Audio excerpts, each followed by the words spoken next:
ঢাকা ৮ আসনের বিএনপির যে প্রার্থী মির্জা আব্বাস, তিনি এই মুহূর্তে এসেছেন ওসমান হাদিকে দেখার জন্য।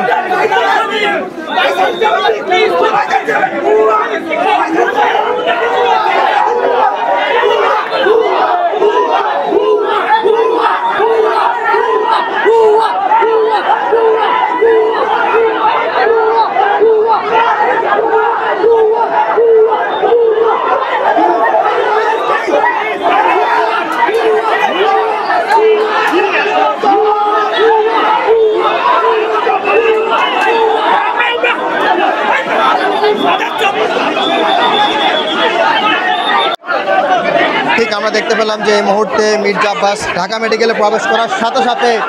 ভুয়া ভুয়া স্লোগান শুরু হয় এবং ঠিক মির্জা আব্বাস সবার প্রতিবাদের মুখে মির্জা আব্বাস এই মুহূর্তে ঠিক দেখতে পাচ্ছেন